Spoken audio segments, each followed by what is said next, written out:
Muy buenos días, mi nombre es Gerardo Álvarez, soy CEO de la empresa AS Consulting Group y conductor de tu canal Gobierno de la IA en los Negocios. Hoy hemos llegado a la Universidad de La Salle en Barcelona para entrevistar al ingeniero Martín Longobuco. Hola Martín, ¿cómo estás? ¿Qué tal? Un placer, muchas gracias. ¿Podrías hacernos una presentación sobre los roles actuales que tienes en la parte tanto de educación como en la parte empresarial? Por supuesto. Bueno, mi nombre es Martín Longobuco, soy ingeniero especialista en servicios avanzados en telecomunicaciones. En la parte, digamos, empresarial, soy gerente de una empresa que se llama CD4 IoT y desarrollamos modelos de inteligencia artificial básicamente para Europa y América Latina. Y por la parte académica, soy el director del posgrado de Ciencia de Datos e Inteligencia Artificial en La Salle. Por otro lado, formo parte del comité consultivo para el desarrollo de la malla del grado de Inteligencia Artificial en ESAN, la facultad que Stanford tiene en Perú. Y además soy profesor en activo en diferentes disciplinas, sobre todo vinculado a tecnologías disruptivas, Big Data, Inteligencia Artificial, IoT, blockchain, etc. Sí, nos encanta mucho que nos permitas compartir un poco acerca del conocimiento y acerca de un tema tan importante como lo es ahora la inteligencia artificial y más el gobierno, ¿no? Cómo gobernar esta nueva tecnología en los negocios. Hay algo importante. Europa y Latinoamérica enfrentan desafíos empresariales, eso está clarísimo.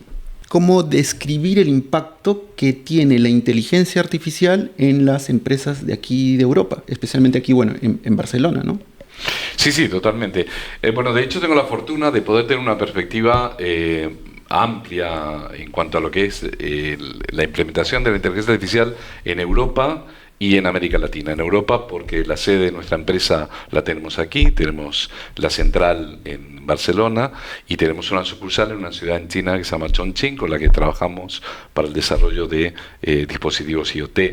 Y me permite también tener una perspectiva interesante en ese aspecto, sobre todo porque tenemos clientes en América Latina y dentro de de la actividad académica, una parte importante la estoy desarrollando, por ejemplo, en Chile con la UDD y en el caso de Perú con ESAN. De acuerdo. Entonces está claro que ahora en este momento en Europa estamos en un proceso muy interesante porque es un proceso regulatorio, se está a punto de llevar a cabo, de hecho a partir de febrero se va a ejecutar de forma casi inminente, podríamos decir, la RIA, que es la regulación de inteligencia artificial aprobada en Europa. Es una regulación que significa que a todos los efectos es un marco de referencia, después cada país a partir de ese marco de referencia tiene que desarrollar sus propias leyes.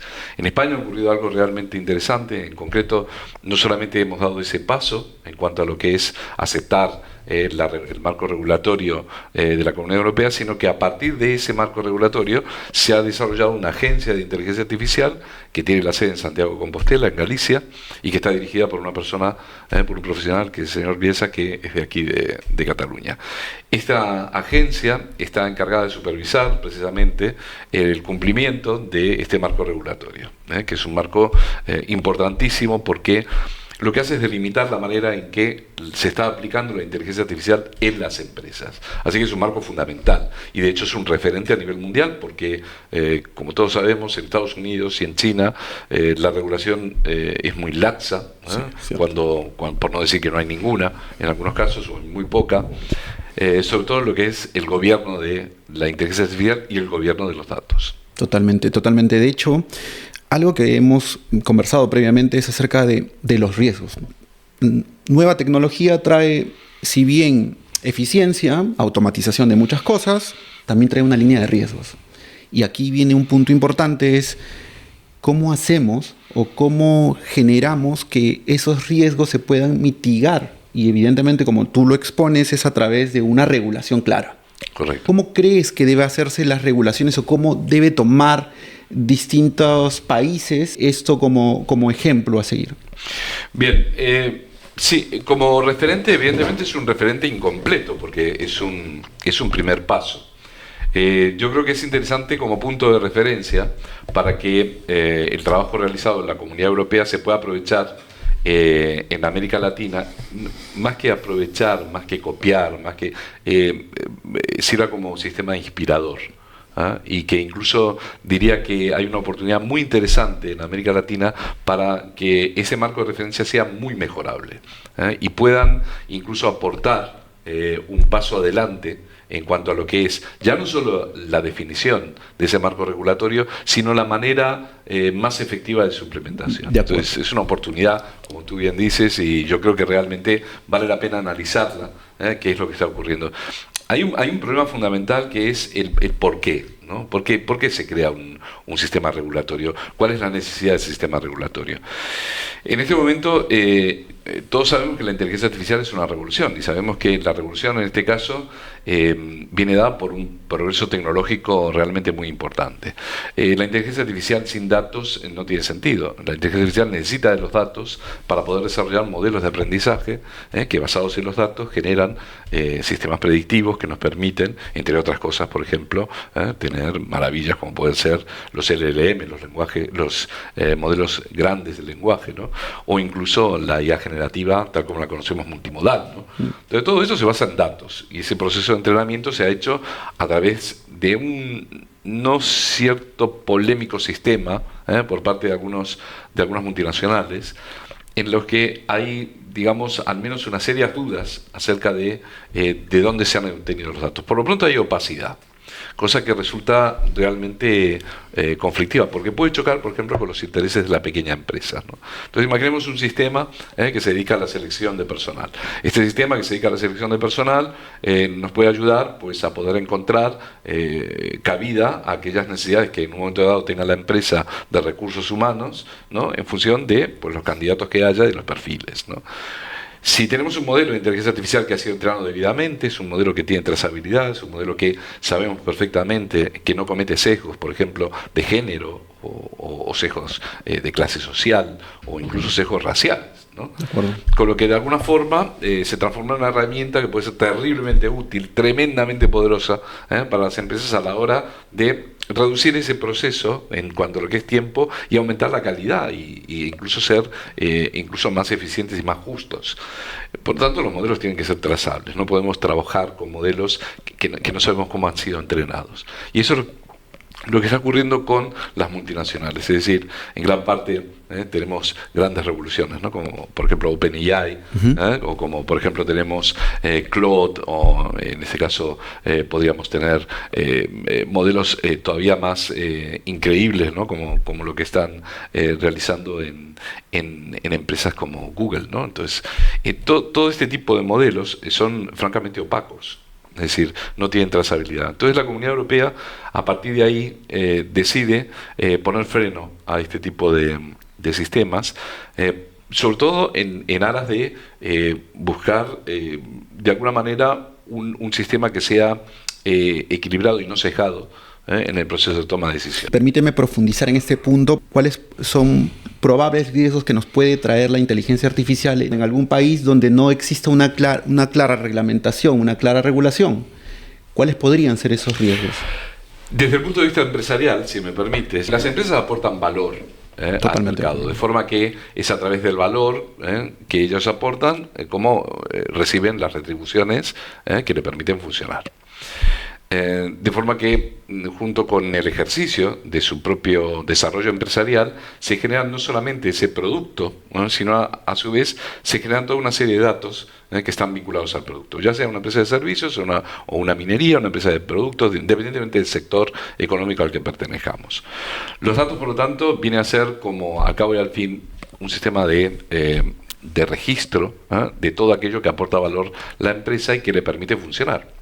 ¿Qué pasa si, por ejemplo, todos esos datos que en sí mismos no tienen, digamos, una componente informativa interesante, los procesamos adecuadamente y transformamos el dato en información?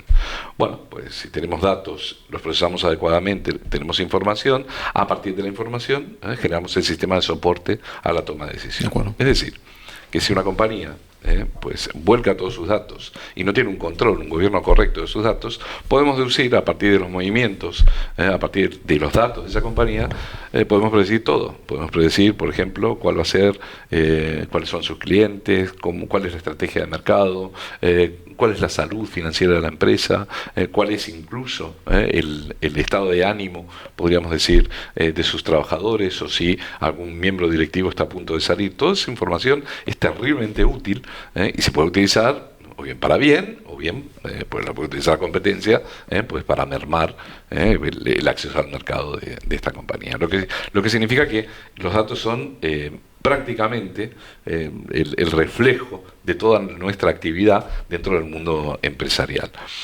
Si esos datos no están debidamente gobernados, si esos datos no están debidamente procesados, si esos datos no están debidamente vigilados, lo que estamos haciendo es exponer prácticamente toda nuestra compañía, pues podríamos ir al público en general, lo que significa colocar en riesgo precisamente nuestra aportación de valor, por no decir nuestra estrategia, por no hablar de muchísimas cosas más. Por lo tanto, la gestión, el gobierno de los datos es fundamental. Totalmente de acuerdo. Es fundamental. De ahí que ya una vez hemos entendido esto, evidentemente aparece la inteligencia artificial. Entonces, la inteligencia artificial, ¿qué es lo que hace? Es una manera terriblemente eficiente de transformar los datos en información. De acuerdo. Pero no solamente información que te permite saber lo que ha pasado, lo que está pasando, sino que son modelos, los modelos de inteligencia artificial son muy eficaces a la hora de decir lo que va a pasar, son predictivos. Así que la información que tenemos es no solo histórica, digamos, de diagnóstico, sino incluso predictiva, ¿no? Entonces es realmente una situación de alto riesgo. Estamos en una sociedad de la información. Internet es un hecho ya hace muchísimos años. Hemos encontrado una herramienta que es la inteligencia artificial, que es terriblemente eficaz en transformar esos datos en información y contextualizarlos adecuadamente. Así que la Comunidad Europea, ¿qué decidió? Dijo, bueno, muy bien, nos vamos a preocupar y vamos a crear una ley de seguridad y protección de datos, que ya sabemos que en América Latina existe, ¿no? Y que se está llevando a cabo, no sin esfuerzos, porque es realmente compleja, porque todavía no hay una cultura del dato, es decir, no hay una cultura del gobierno de ese dato. De acuerdo. Sino que además ahora se incorpora el concepto de los modelos de inteligencia artificial. Estos además han de ser modelos que de alguna forma, debido a su gran capacidad predictiva, estén bajo un marco regulatorio correcto.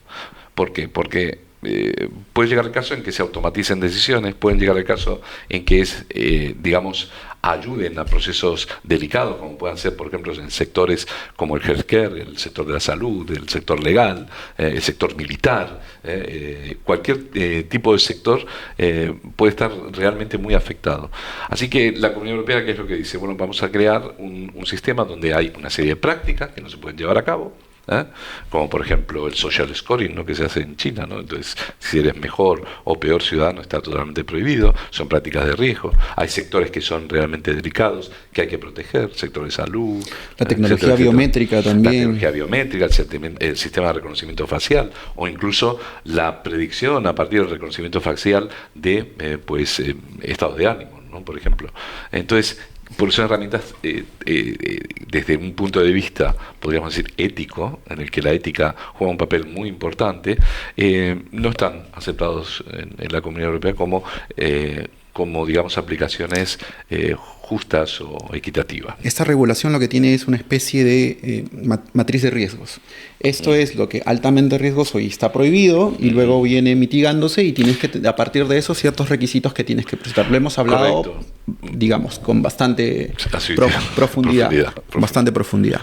Pero está claro que existen esos riesgos. Entonces, digamos, un poco la conclusión a partir de este tema es que sí se requiere tener un marco de regulación importante. ¿Por qué? Porque en los siguientes años toda la línea y esta nueva revolución, cuarta revolución industrial que se está dando con este tipo de tecnologías, lo que va a generar es que tenga que tener un adecuado uso, creo que estamos de acuerdo. No solamente eso, sino también, aparte del adecuado uso, garantizar una competencia justa. Totalmente. Es decir, si ahora grandes multinacionales son capaces de procesar prácticamente todos los datos, tanto de seres humanos como de empresas, le estamos entregando excesivo poder a empresas que acaban controlando nuestro modelo económico. La Comunidad Europea es consciente de esa situación. Entonces, para evitar esa situación, ¿qué es lo que dice? Bueno, muy bien, vamos a regular esto, vamos a abrir una alternativa a estos sistemas, alternativa que mucha gente no conoce, pero que realmente existe, como es el caso de la inteligencia artificial local. De acuerdo. De acuerdo. O de desarrollo, por ejemplo, de compañías pequeñas con gran capacidad creativa que puedan actuar en un mercado en el que el dominio no sea absoluto por parte de las grandes, sino que tengan un espacio donde desarrollar ese modelo económico. Impulsar las pequeñas y medianas empresas creo que es sumamente...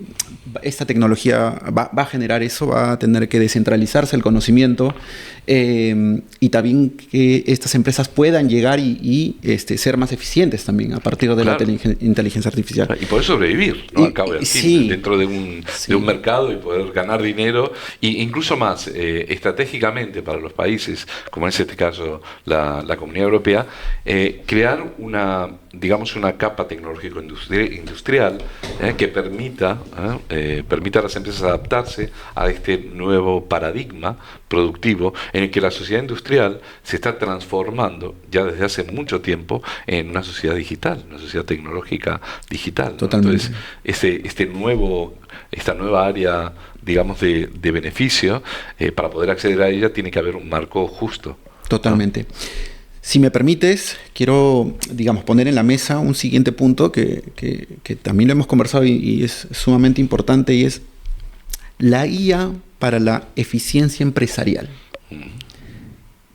Ahora, ¿qué tanto esto va a traer esa eficiencia y qué tanto es necesario a partir de que las empresas sean competitivas? Porque esto ya está ahora, pero en los siguientes años esto va a dominar. ¿Cómo crees tú que se está dando la IA para la eficiencia empresarial?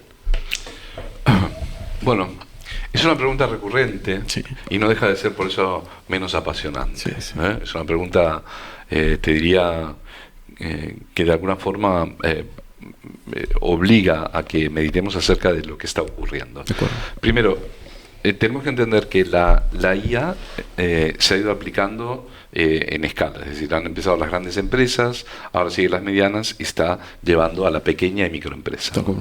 Y está llegando por una cuestión de costes, es decir, los costes se están reduciendo, los modelos son más pequeños, la necesidad de computación es menor, y la eficiencia de esos modelos es mucho más grande. ¿Cómo está impactando?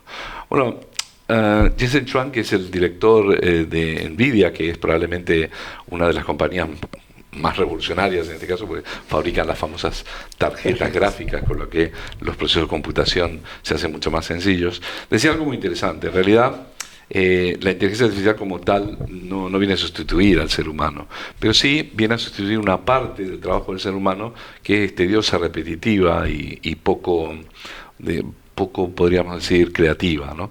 Y es cierto, entre un 20, un 30, incluso hasta un 35% del trabajo de un ser humano hoy por hoy se puede sustituir perfectamente por inteligencia artificial. Es un binomio, o sea, significa que no podemos dejar fuera de la ecuación al ser humano. En realidad la IA actúa interactuando con el ser humano, ¿no? Y en el momento que el ser humano actúa con la IA, pues aparecen características emergentes que no existen en las partes. Quiere decir que tenemos un sistema mucho más productivo, mucho más eficaz. ¿Qué impacto está teniendo en Europa? Primero, las empresas han reducido su nivel de crecimiento a nivel de personal, y ese porcentaje de crecimiento se ha visto afectado y han aumentado su productividad. Significa que con la misma estructura pueden ser mucho más productivas. Una parte muy interesante también es el aprovechamiento, en este caso, de talento que hasta este momento había quedado un poco soterrado, ¿no? En el caso de los contables, por ejemplo, es bastante evidente. ¿no? Porque estaban sometidos a acciones repetitivas, excesivamente mecánicas, y la parte, digamos, de aportación más interesante, que era la aportación de su conocimiento y de su experiencia, pues quedaba muy reducida porque gran parte del tiempo lo estaban dedicando a esto. Entonces el contable ahora tendrá más tiempo para transformar su profesión, quizás no tanto en algo tan mecánico, como más hacia una consultoría, un apoyo, ¿no? en este tema, ¿no? De acuerdo. Poder leer cuentas, poder entender la situación, claro. y interpretar los números.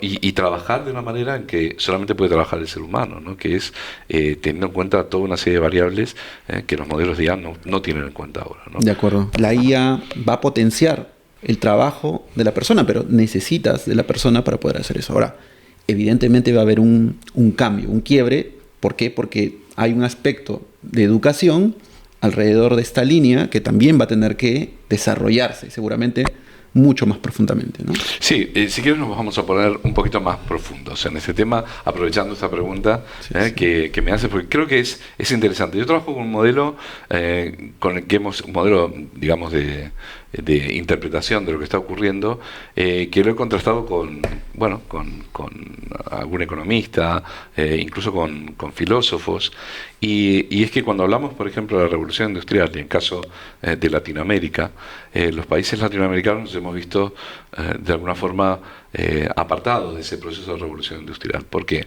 Porque la revolución industrial en su momento requería de un grado muy alto de inversión, sobre todo en maquinaria muy especializada, que no disponíamos, que teníamos que importar, y que ya los países que disponían de esa maquinaria se encargaban de reducir mucho esas exportaciones para mantener su valor, en este caso de desarrollo, ¿no? Y eso provocó un distanciamiento y nos relegó de alguna forma a ser países productores de materia prima, y nos costó muchísimo incorporarnos a esa revolución industrial a la que llegamos tarde, con mucha dificultad, y que a pesar de todo, muchos países han sabido, a pesar de las dificultades, llegar a grados de industrialización realmente muy interesantes. Ahora bien, todo estaba justificado porque el volumen de inversión era excesivamente alto, y los tiempos eran totalmente distintos.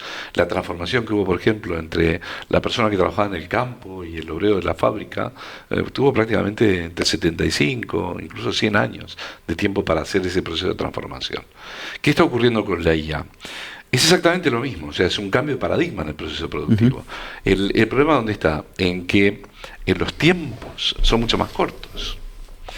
Entonces, y eso es un problema serio. ¿Por qué? Porque el ser humano necesita un tiempo para poder adaptarse. Nosotros somos básicamente seres adaptativos, ¿no? De acuerdo. Pero necesitamos tiempo. Pero tiene una ventaja, que yo creo que es trascendental y que incide mucho en la estrategia que se está adoptando y que yo estoy viendo en países latinoamericanos, y me parece maravillosa. Y es que no exige de este grado de apalancamiento. La inteligencia artificial no exige comprar grandes maquinarias para poderlas llevar a cabo. No exige en una modificación estructural de la economía profunda en cuanto a pues modificar los transportes, modificar toda una serie de, digamos, de impacto global que tuvo la industrialización. Por el contrario, se puede llegar a ella muy rápidamente porque Internet ha facilitado el acceso a la información. O sea, ahora cualquier persona desde Lima, desde Santiago, desde Buenos Aires, se puede formar en cualquier universidad y tener formación online e incorporar rápidamente este tema. Incluso las propias universidades pueden interconectar, universidades de cada país, e incorporar esos sistemas muy rápidamente, incluso crear dobles grados y aprovechar un poco la infraestructura digital, profundamente, para hacer este cambio de esta nueva capa económica. Entonces, se está creando un nuevo tipo de industria. Entonces, para crear un nuevo tipo de industria, lo que se va a necesitar básicamente en esta nueva industria es formación, que es clave, es algo hipernecesario, infraestructura de telecomunicaciones, ir desarrollándola para evitar desequilibrios, ¿no? Por ejemplo, entre las poblaciones del campo y de la ciudad, ¿no? Y poco más. Poco más, ¿por qué? Porque el resto, al cabo y al fin, es el producto del esfuerzo de los estudiantes, del compromiso de las empresas, del apoyo que tiene que haber por los gobiernos al desarrollo de este nuevo sistema productivo, y además con unos resultados increíbles, porque evidentemente los beneficios que esto reporta son altísimos. teniendo en cuenta el bajo grado de apalancamiento que requieren. ¿Dónde está el gran cambio? Bueno, en facilitar el desarrollo de microempresas, de pequeñas empresas, incluso de medianas, a que accedan a este campo nuevo, empiecen a desarrollar, y que el talento que en este momento tenemos en cada país en Sudamérica se pueda rescatar y se pueda aprovechar, y se pueda crear este modelo económico alternativo que estoy segurísimo que va a afectar al PIB de cada uno de los países de forma muy positiva. Más aún, nos va a permitir incluso hablar de igual a igual con Europa, y en algunos casos, ¿por qué no? ¿Sí? Desde perspectivas mucho mejores. Tenemos un patrimonio que es un idioma. Un idioma que hablan 600 y pico millones de personas, casi 700 millones de personas. España ha dejado de ser la madre patria para ser un dialecto más, para ser un acento más, ¿no? Y compartimos un patrimonio que es increíblemente rico, al que cada uno de los países iberoamericanos, cada uno de los países de Sudamérica y de Centroamérica que hablan español, han aportado al idioma, como es los premios Nobel, etcétera, etcétera. Bueno, ahora es el momento de utilizar ese patrimonio para empezar a generar modelos basados en nuestro idioma, con un mercado potencial de 700 millones de personas, que no es baladí, es realmente impresionante. Para poder gestionar todo eso, vamos a necesitar dar un paso formativo, potenciar la formación en ciencia y tecnología, abrirnos a métodos de desarrollo que hasta ahora probablemente no se haya invertido lo suficiente, y crear de esta forma una nueva industria que es altamente rentable, que además está altamente demandada. ¿Por qué? Pues porque afecta a todos los sectores. Estamos delante de algo muy parecido a lo que fue la revolución de la electricidad. Y estamos todavía en las etapas tempranas, decidiendo si vamos a hacer electricidad alterna o continua, ¿no? O sea, estamos en esa época de Tesla y Edison, ¿no? Luchando por ese tema, ¿no? Un poco lo que está pasando con la IA es esto, solo que el proceso de crecimiento es exponencial, va tremendamente rápido. Entonces, las dinámicas y las decisiones que se tienen que tomar tienen que ir a grande velocidad. Por eso creo que esta primera decisión europea es correcto, y puede ser un marco de referencia interesante, y ahí lo dejo, para poder empezar a plantear una regulación propia de cada país. Totalmente. Vinculada a la cultura que es terriblemente rica de cada uno de los países de Sudamérica, y que se proyecte de esa forma en ese nuevo marco regulatorio que permita el crecimiento de esa nueva industria, ¿no? Y que aporte riqueza, que al cabo y al fin es lo que todos buscamos, ¿no? De acuerdo. Voy a tomar un poco las verticales que has tenido con respecto a para poder desarrollar esto. Estábamos hablando primero de la infraestructura, de telecomunicaciones, infraestructura tecnológica en general. Luego hemos hablado de la educación, y seguramente transversalmente también la parte del gobierno, qué tiene que hacer y cómo tiene que impulsar. ¿Cuál es tu opinión acerca de estos puntos? Porque hay una responsabilidad aquí. O sea, tú has hablado, por ejemplo, de algo muy importante: cómo descentralizamos, cómo hacemos que llegue el Internet a esa área rural para que las personas se encuentren con la misma posibilidad de una persona que vive en la ciudad. ¿Cómo hacemos que ese talento pueda desarrollarse? Y ahí hay una línea, evidentemente, de responsabilidad grande del gobierno, ¿no? Claro. Y también, a su vez, un poco con la currícula también de la educación. Todavía no hay un marco, o más que un marco, incluir este tema de la tecnología en la educación. ¿Cuál es tu opinión con respecto a estas nuevas responsabilidades que deben tener y que deben ir desarrollándose con respecto a estos puntos de parte del gobierno? Bueno, yo creo que es una cuestión de perspectiva. Es decir, tú te puedes sentar delante de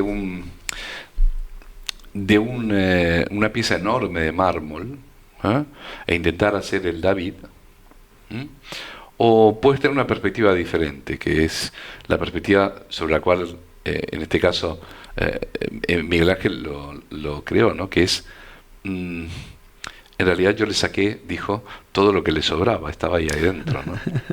Entonces, a eso se le llama modelo de supercreencia y es muy interesante. En realidad, desde la perspectiva, y es una opinión, sí, sí.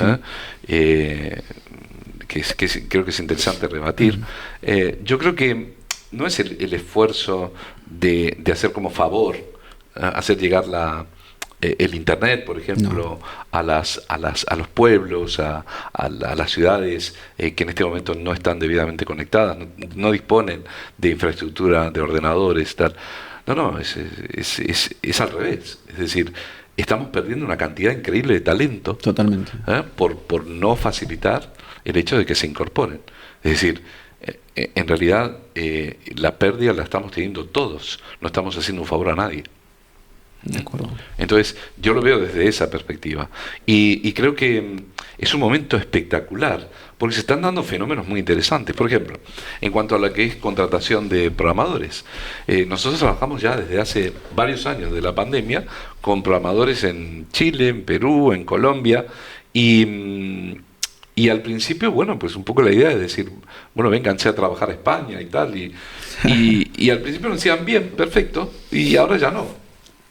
Entonces, ¿por qué? Dice, bueno, porque en realidad me puedo ganar muy bien la vida, no hace falta que esté físicamente en España, ¿no? Y además vivo en mi casa, cobrando bien, ¿y por qué se ha dado este fenómeno? Porque la calidad de los programadores, tanto en Europa como en Latinoamérica, no solamente es similar, sino que en algunos casos es superior. Entonces, quiere decir que ahí hay un talento emergente, tremendamente poderoso, que no quiere emigrar, que se queda deliberadamente en el país, con lo que de alguna manera retiene la riqueza y permite que todo esto ser ejemplo, ¿no? Y ser modelo para otros que se puedan apuntar al carro y que puedan ayudar al crecimiento. Y no solamente eso, sino que aparte de colaborar con empresas europeas, pueden desarrollar empresas propias, que es todavía más interesante, ¿no? Entonces yo creo que es una oportunidad increíble. Eso en la revolución industrial era absolutamente imposible, pero en esta revolución digital es viable. Y la inteligencia artificial lo que está haciendo es de catalizador de ese proceso. Es decir, está haciendo que ese proceso sea cada vez más rápido. Así que todo esfuerzo que se haga para la mejora del acceso a esta tecnología, para la enseñanza, va a facilitar la creación de microempresas, de empresas pequeñas, incluso medianas o grandes, y va a crear esa nueva capa, digamos, apasionante, ¿no?, de productividad, esa nueva oportunidad que tendremos los países de Sudamérica, de Centroamérica, iberoamericanos en general, para poder competir de igual a igual con el resto del mundo, ¿no? Y creo que es una oportunidad increíble y es maravilloso. Y bueno, de hecho, yo estoy totalmente volcado. Y como sabes perfectamente, mi actividad tanto en Chile como en Perú está cada vez increyendo, y mi compromiso hacia esta idea cada vez es mayor, porque estoy absolutamente seguro de que se abre una nueva época, una nueva era, ¿no? Me gusta mucho la frase que dice: no vivimos época de cambios, en realidad vivimos un cambio de época, ¿no? Y entonces tenemos que aprovechar este cambio para consolidar este nuevo modelo económico, que es un modelo económico que, lejos de ser alternativo, es un modelo económico que se puede definir perfectamente como una vía necesaria, ¿no? Y una vía casi de evolución natural, ¿no? Que debemos ir ahí, todos para poder encontrar una oportunidad de mejorar las condiciones de vida. De acuerdo. La colaboración definitivamente va a ser un factor importante en sin lugar a dudas. Sin lugar a dudas. Sí, de acuerdo. Sin lugar a dudas. Permíteme poner otro punto en la mesa. IA para las nuevas generaciones. Para los jóvenes. ¿Cómo tienen que considerar este punto y cómo va a afectar también, y qué tienen que tener en cuenta de cara al futuro los jóvenes? Es otra pregunta muy interesante. O sea, bueno, primero de todo tenemos que entender en qué estado está la inteligencia artificial actualmente. O sea, la inteligencia artificial, por ejemplo, la generativa, aquella que es capaz de generar contenido que no existía previamente a partir de todo aquello que ha aprendido, ¿no? Es apasionante, pero a cabo y al fin no es ni más ni menos que un proceso heurístico.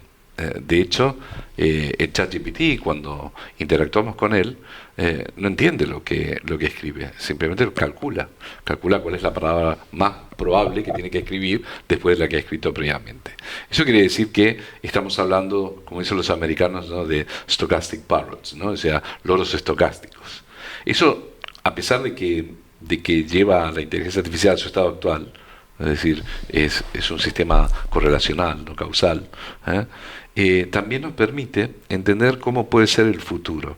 Es decir, está claro que el futuro, el presente y el futuro, hasta que no se demuestre lo contrario, hasta que no evolucione una inteligencia artificial realmente parecida a lo que es el cerebro humano, y para eso tardaremos no sé cuánto tiempo, pero por lo pronto no me quiero arriesgar. Sí creo que es importante el que se entienda que hay que desarrollar el conocimiento en diferentes áreas del expertise, y combinarlo con un conocimiento de la inteligencia artificial. Es decir, la inteligencia artificial está actuando como herramienta potenciadora. Entonces, las próximas generaciones tienen que empezar a entender de que formarse en IA es interesante, pero es fundamental adquirir conocimientos y experiencias en todo tipo de actividades, desde las ciencias hasta las humanidades, pasando por todos los campos intermedios. Es decir, tenemos que seguir potenciando el conocimiento, tal como lo hemos conocido hasta ahora, y además añadiendo a la ecuación la inteligencia artificial. Es ahí cuando realmente vamos a empezar a evolucionar rápidamente y a obtener los beneficios que esta tecnología está dando. Entonces, es sí, entender que la inteligencia artificial en realidad es un binomio, ¿no? Como decíamos antes, es una relación entre el conocimiento humano y la capacidad de cálculo que tienen estos modelos, ¿no? Entonces, claro, aparecen esas características emergentes que no existían en las partes, ¿no? Eso sí ya. Entonces, si los chicos son capaces de entender, si las generaciones jóvenes son capaces de entender la importancia de estar adecuadamente formado, la importancia que tiene el hecho de conocer cómo es realmente la inteligencia artificial, van a evitar grandes problemas. Primero, van a aprovechar todas las capacidades que tiene la IA, y segundo, se van a quitar de encima las visiones distópicas y utópicas, ¿no? Las distópicas que acabaremos como Skynet, Robocop y demás, y las utópicas que acabarán solucionando todos los problemas de la humanidad. No sé si lo acabará haciendo. Lo que sí estoy seguro es que en ese proceso la IA no irá sola, irá acompañada del ser humano. Y gran parte de lo que ocurra, como ha sido hasta ahora, será única y exclusivamente responsabilidad nuestra. Entonces, tenemos que ayudar a entender esto, para que estas nuevas generaciones se preparen a un mundo altamente competitivo en el que el desconocimiento tecnológico puede significar, en cierto grado, una forma de apartheid, ¿no?, de una parte importante de la población. El tema son los tiempos, Gerardo, es decir, los tiempos que tenemos no son los mismos que hemos tenido hasta ahora para adaptarnos al cambio. Ahora tenemos que adaptarnos muy rápidamente, y eso va a exigir un sobreesfuerzo, tanto por los gobiernos como por la población en sí, sobre todo por la juventud, que estará delante de un mundo altamente cambiante, en el que muy probablemente esto que estemos haciendo ahora, de aquí a pocos años, sea pues algo de risa, ¿no? Porque igual, en vez de preguntarme a mí, pues vas a tener que preguntar a una IA realmente cómo ve el tema, ¿no? No lo sé. Por lo pronto, es una herramienta, y como tal la tenemos que tratar, y tenemos la obligación de conocerla. Las empresas están obligadas a conocer la IA. Las empresas tienen que entender que no pueden sacar la variable de la IA dentro de la ecuación de su predicción de cara a este año, al próximo y a los siguientes. Tienen que entender que es lo que va a determinar en una parte muy importante su capacidad competitiva. El trabajador tiene que entender que se tiene que formar. Se tiene que formar como se ha formado hasta ahora, cada vez más, y además incorporar esta tecnología dentro de todo el abanico de herramientas que existen hoy por hoy. Esta en concreto está tomando una relevancia tan importante que afecta directamente a su capacidad productiva, por lo tanto a la aportación que hacen ellos de valor a las empresas y consecuentemente al beneficio que ésta genera. Como empresa, imagínate una empresa, ¿cómo debe manejar esos roles? Porque alguien tiene que definir la parte qué es ético, qué es no ético dentro de los procedimientos, qué herramientas voy a utilizar, qué herramientas no me permiten utilizar por distintas variables. Y a partir de aquí lo que hay es hay un gobierno de la inteligencia artificial en la empresa. Es decir, un rol que ayude a esa consulta, a ese estándar. ¿Cómo ves este punto dentro de la empresa, este rol? Y bueno, no necesariamente todas las empresas van a tener la oportunidad de hacerlo. También aquí va a haber una limitación, seguramente. Pero ¿cómo ves este punto dentro de la línea de tanto para grandes empresas como para las pymes? Bueno, basándome un poco en la experiencia de estos años en inteligencia artificial en Europa, sí te puedo decir que la forma en la que se está introduciendo la IA dentro de las empresas, en la mayor parte de los casos es bastante anárquica. ¿Qué significa? Que está entrando por departamentos, es decir, ha entrado, por ejemplo, por el departamento de marketing, o el legal, o el financiero. Entonces, algunos departamentos de estas empresas han evolucionado en el uso de la inteligencia artificial sin tener bien conciencia de lo que estábamos hablando, cosa que es altamente peligrosa. Así que desde mi punto de vista, la inteligencia artificial tiene que entrar dentro de la empresa a través de gravedad, es decir, tiene que ser precisamente los órganos directivos quienes entiendan la inteligencia artificial y la alineen en concreto con la estrategia empresarial. Es a partir de ahí cuando la inteligencia artificial empieza a entrar de manera adecuada.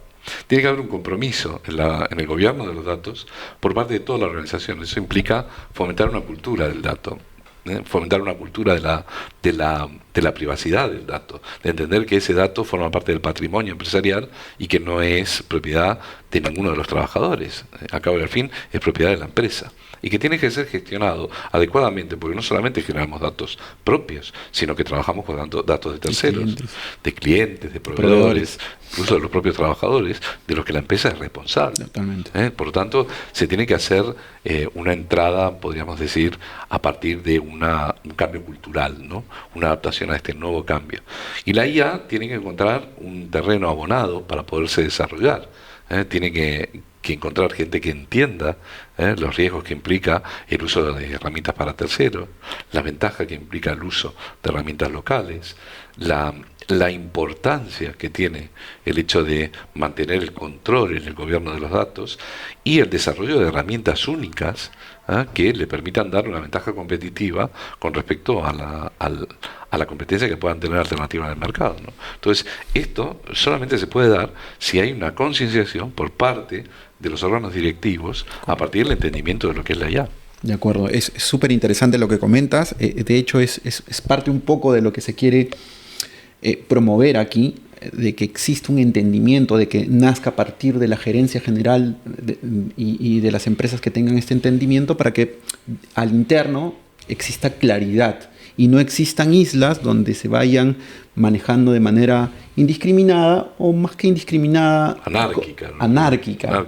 Sin un criterio único. Y aparte poniendo en riesgo también, porque también hay riesgos ahí que existen. Entonces... Mira, te voy a poner un ejemplo para que veas. O sea, el simple hecho de crear una carta de compromiso por parte de los trabajadores y firmarla acerca del uso adecuado de la inteligencia artificial implica que el trabajador ve por primera vez plasmado en un papel un compromiso y un riesgo que asume a la hora de procesar el dato.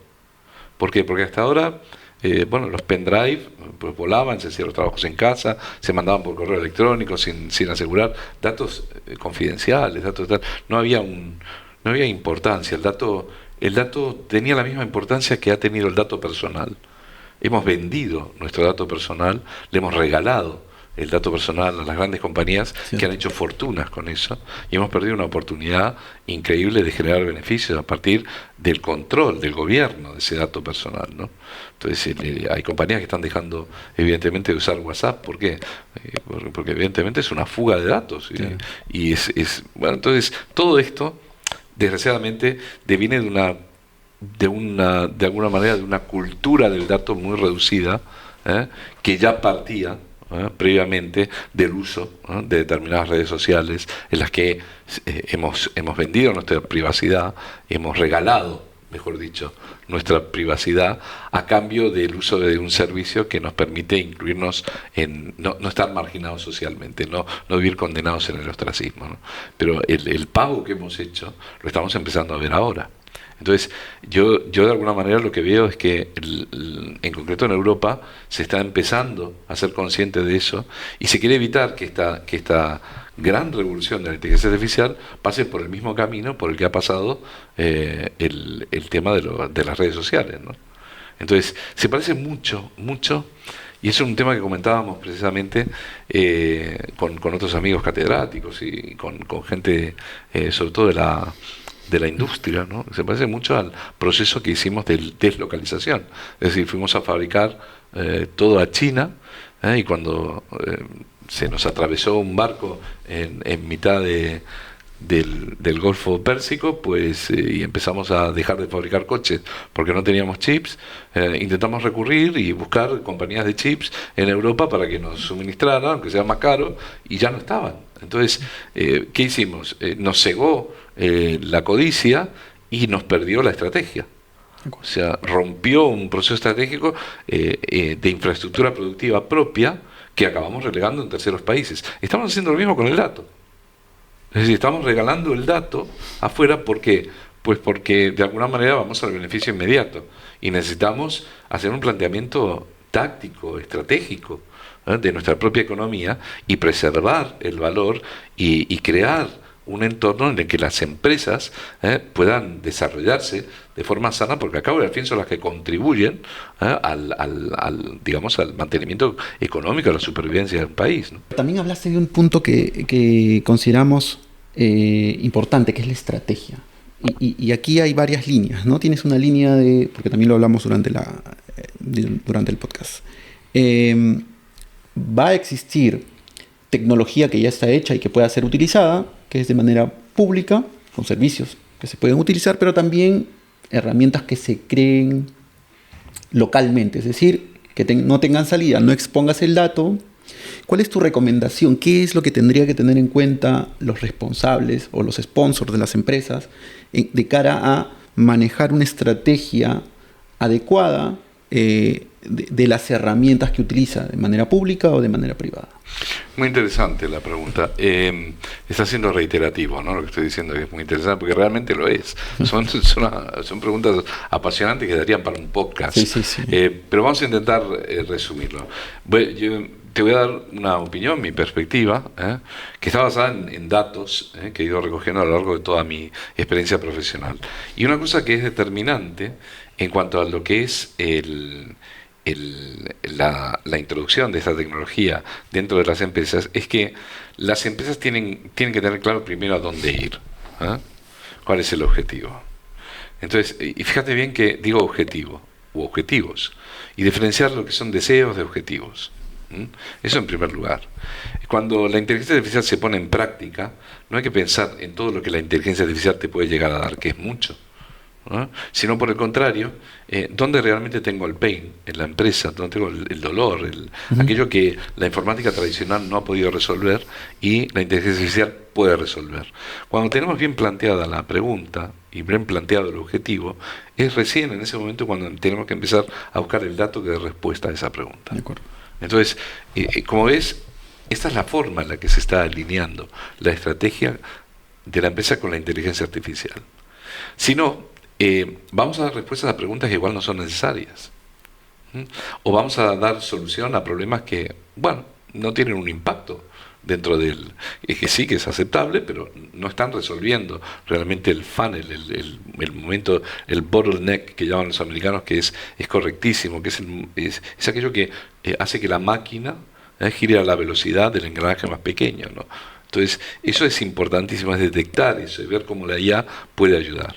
Entonces, hay miles de ejemplos, miles. Mantenimiento predictivo, sistemas por ejemplo, de atención al cliente, que pueden tener solución a través de modelos multimodales que puedan ayudar a implementar, por ejemplo, la relación con el cliente y vincularla al CRM, sistemas de gestión documental, por ejemplo. Estos son problemas que son multisectoriales, que lo tiene desde la minería hasta los hospitales, pasando por grandes financieras o empresas de servicio. Entonces, todo esto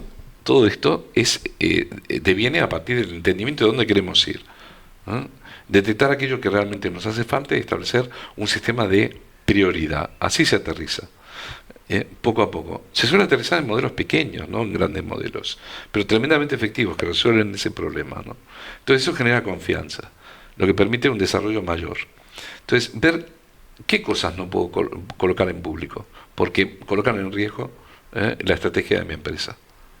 O sea, yo puedo hacer, por ejemplo, transcripción de una reunión. Sí, cierto. Entonces, hago la transcripción de la reunión y la dejo en terceros. Bueno, tienes el dato de la transcripción, tienes a partir de ahí pues el entendimiento de la estrategia y estás colocando en situación de riesgo tu empresa. Entonces, si yo tengo que hacer mantenimiento predictivo, ¿de acuerdo? Tengo que recoger datos, y esos datos los coloco en público, por lo tanto el mantenimiento predictivo también lo puedo hacer un tercero y saber cuándo voy a fallar, ¿no? ¿Y eso cómo me afecta? Y me afecta directamente, porque igual fallo y en ese momento pues mi producto deja un hueco en el mercado que la competencia puede sustituir, ¿no? Entonces, cosas que parecen relativamente anecdóticas tienen un impacto terrible. El otro día leí un artículo muy interesante que hablaba sobre si se puede llegar a detectar el nivel de infidelidades de una ciudad a partir del WhatsApp, ¿no? Y sí, se puede detectar.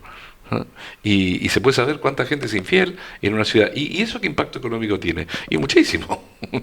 Hay servicios alternativos que están vinculados a ese problema, ¿no? O a ese problema, a esa situación. Digamos, que es así, es inherente a nuestra condición humana. Entonces, el gobierno del dato, sobre todo aquel que forma parte de la estrategia de la empresa, es fundamental. Es fundamental. El desarrollo de herramientas que no tengan la competencia, que además se alimenten de nuestros propios datos, que además no salgan del control de la propia compañía, es la manera de preservar el valor de la empresa y es la manera de garantizar su supervivencia. Si yo empiezo a enseñar a modelos de terceros cómo tienen que hacer contratos y soy abogado, me estoy cavando mi propia tumba. De acuerdo. Y si no, veamos el caso de Harvey, ¿no? Con PwC y la combinación de OpenAI, ¿no? Que aprendieron de todos los contratos que los abogados subieron a OpenAI en su momento y que permitió el desarrollo de esta alternativa, ¿no? O sea, cuidado, está ahí el tema, O sea, muchas veces le digo a los empresarios, ustedes no se preocupen tanto de que la competencia les pueda venir de gente de su sector.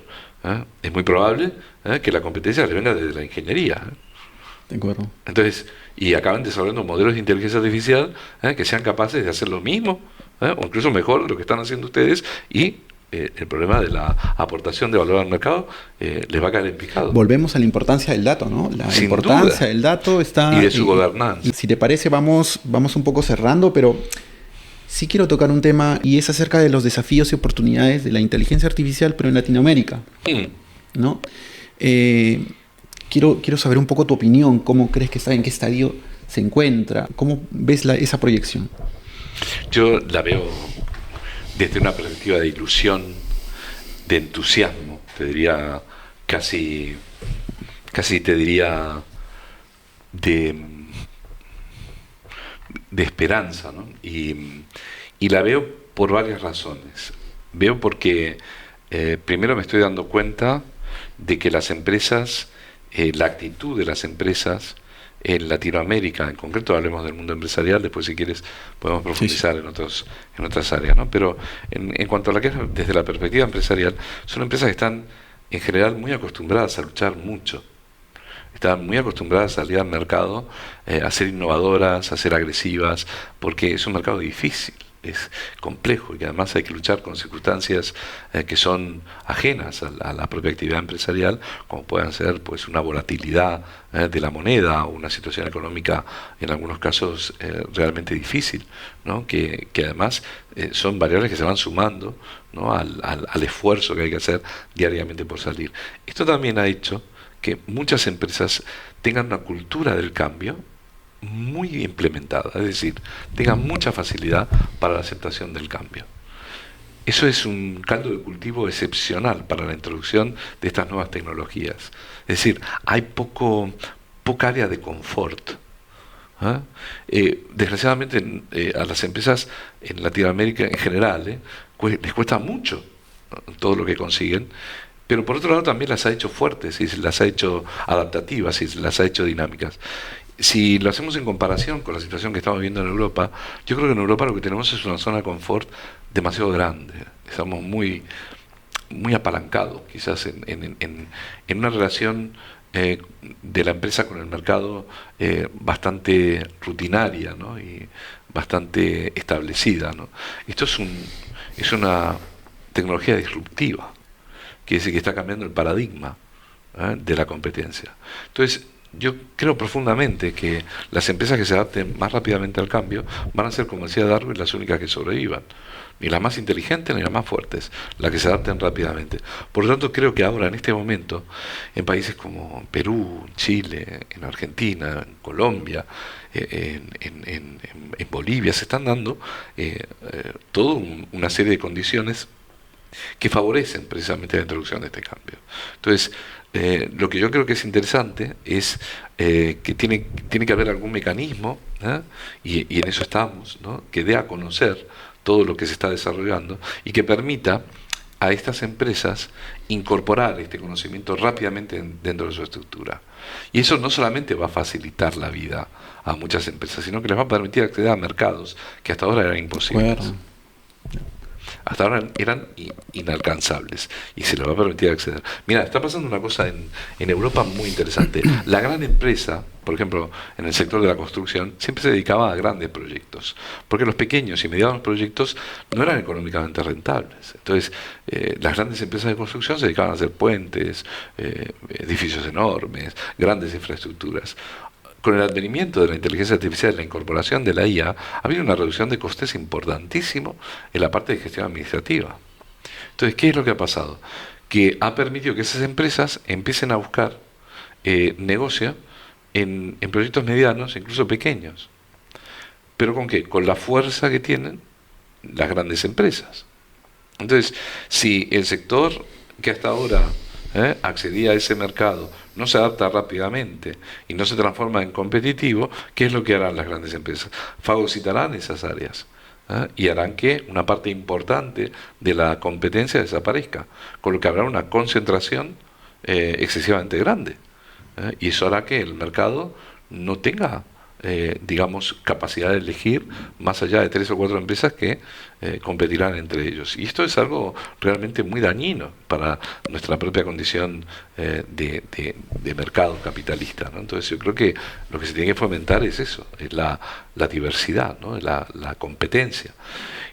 Creo que la manera en que tiene la pequeña, la microempresa de poder hacerlo es muy evidente y es mucho más fácil de lo que se imagina.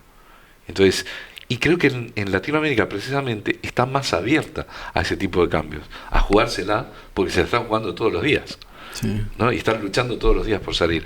Y eso es importante. Yo noto muchísimo, por ejemplo, en los alumnos que me vienen a Europa desde Latinoamérica, desde Perú, desde Chile.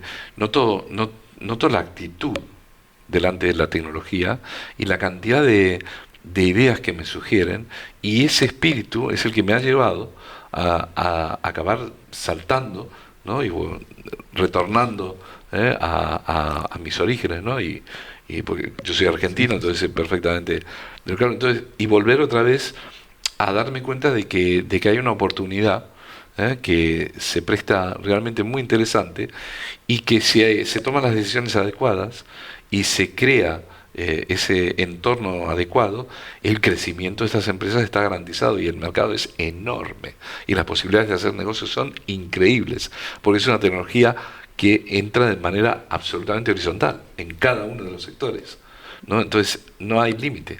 Y necesitamos realmente de esa materia gris, de ese impulso, de ese talento, para poder crear este nuevo sector productivo, ¿no?, que puede ser definitivo para garantizar incluso la supervivencia de más de un país. Hay un ADN emprendedor único. Yo comparto totalmente lo que comentas. Hay mucho más allá de los problemas que pueden existir, hay que ver también que existen oportunidades para profundizar estos puntos, ser más productivos, ser más eficientes al interno, pero claro, tiene que ir acompañado de todos estos temas. Claro. Martín, no sé si tengas algún mensaje, algo que quieras compartir con nosotros. Ya estamos cerrando este episodio, pero no sé si totalmente micrófono abierto para lo que quieras compartir. Básicamente agradecerte la oportunidad, Gerardo, de poder hablar y compartir mis opiniones contigo y con la audiencia. Evidentemente, siempre vamos a recurrir a la máxima de que si no se tienen datos fidedignos, lo único que se tiene es una opinión. Pero un riesgo de no tener datos suficientes para contrastar algunas de las afirmaciones que he dicho, sí puedo decirte que donde tengo datos suficientes son en temas claves que sí determinan lo que desde mi punto de vista va a pasar en Latinoamérica. Y yo lo que auguro es que este cambio es inminente y es un cambio terriblemente favorable, y que cualquier esfuerzo que se haga en acercar esta tecnología, independientemente de a quién, va a generar una gran cantidad de talento que va a formar parte de la estructura económica de nuestros países en Latinoamérica de forma casi inmediata. La inteligencia artificial no es algo que vaya a pasar, es algo que está pasando, y que en algunos casos ya ha pasado.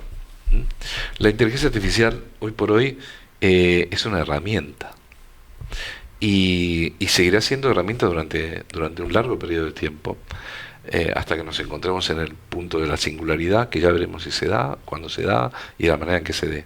Por lo pronto, hay que aprovechar esta situación y hay que tomar determinaciones y hay que fijar la estrategia de muchos de nuestros países hacia esta tecnología.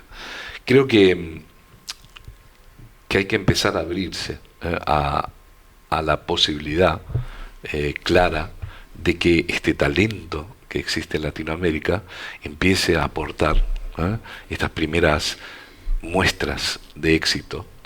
Yo creo que es algo que se está dando, que cada vez se mostrará más y que lo único que hará es beneficiar a todos estos países. No creo que sea la solución definitiva de todos los problemas, pero sí creo que ayudará en gran parte a que muchos queden muy mitigados, ¿no? Problemas que en este momento no nos dejan pensar. Necesitamos mejorar nuestra economía para poder desarrollarnos. No podemos desarrollarnos si estamos pensando permanentemente cómo sobrevivir. Necesitamos algo que nos permita garantizar la supervivencia para poder pensar y evolucionar, ¿no? Creo que la IA y las nuevas tecnologías, las disruptivas, están interactuando entre sí. IoT, blockchain, Big Data y la inteligencia artificial, incluso el metaverso, ¿no? Están interactuando entre sí, con lo que tenemos un cóctel realmente muy potente, que si hay la visión suficiente por parte de las compañías y de los gobiernos, puede ser una oportunidad increíble para Latinoamérica, cosa que deseo desde lo más profundo de mi corazón que así sea, ¿no? Y que nos encontremos en un futuro brillante, ¿no? Que creo que es, a cabo del fin, lo que se merece toda América Latina. Totalmente de acuerdo. Te quiero agradecer, Martín, muchísimas gracias por tu tiempo, muchísimas gracias por todas las ideas, por todo lo expuesto, y te deseamos lo mejor en todos tus proyectos y tus retos. Muchísimas gracias, Gerardo. Listo. Un placer. Un placer. Gracias. Y muchas gracias a ustedes por vernos, por escucharnos, y nos vemos en un siguiente episodio. Muchísimas gracias.